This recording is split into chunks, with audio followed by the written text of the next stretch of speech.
बढ़ेंगे आगे। वक्त है टायर कंपनियों पर फोकस करने का। टायर कंपनियों के लिए थोड़ी सी मुश्किलें हैं आगे आने वाले समय में। क्यों है बता रहे हैं कुशल हमें। कुशल बताइए क्या है रिसर्च। सर, यहाँ पर सबसे बड़ी चीज अभी टायर कंपनी के लिए हो रखी है कि जो रॉ मटेरियल कॉस्ट है, जो जिस तरह से कच्चा तेल $80 $90 से अभी $110 पर आ गया, $130 पर भी गया था, इनके लिए जो क्रूड का डेरिवेटिव का कंपोनेंट है वहां पर काफी बड़ा इंपैक्ट आता हुआ दिखेगा। हालांकि नेचुरल रबर में उतनी बड़ी इंक्रीज हमें दिखने को नहीं मिली है।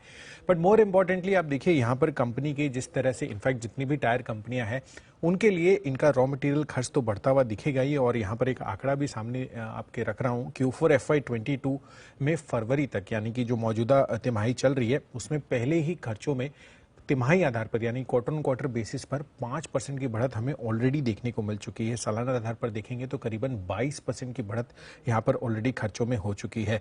बट कहीं ना कहीं जिस तरह से हम एक्सपेक्ट करते हैं कि जब भी कॉस्ट, इनपुट कॉस्ट इन्फ्लेशन होता है, वो उसके बाद कंपनियां अपनी प्राइस इंक्रीज करती हैं। बट प्राइस इंक्रीज उतने प्रोपोर्शन में नहीं बढ़ पाती हैं, तो कहीं ना कहीं इनके मार्जिन्स पर उस चीज़ का असर हो सकता है। और आगे चलकर भी कहीं ना कहीं ये मार्जिन्स पर इम्पैक्ट हो सकता है, क्योंकि रिप्लेसमेंट सेगमेंट में इनको जो मार्जिन मेंटेन करनी है, ग्रॉस मार्जिन, उसके लिए 6 से 8% की बढ़ोतरी इनको करनी होगी।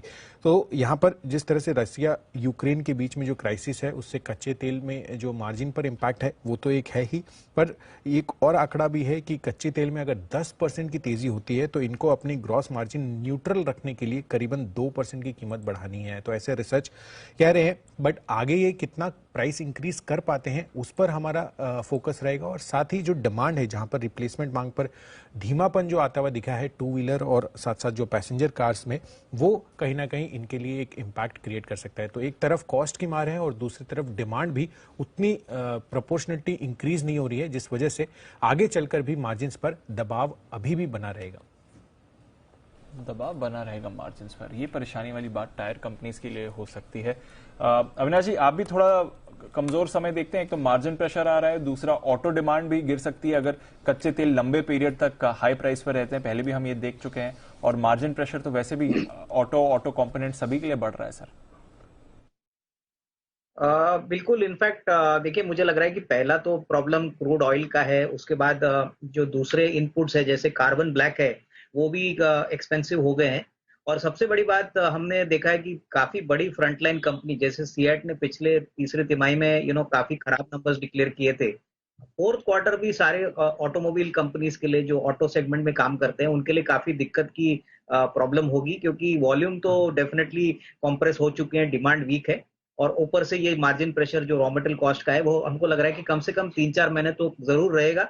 और उसके बाद होपफुली डिमांड अगर बढ़ता है तो ही प्राइस इंक्रीज आएंगे।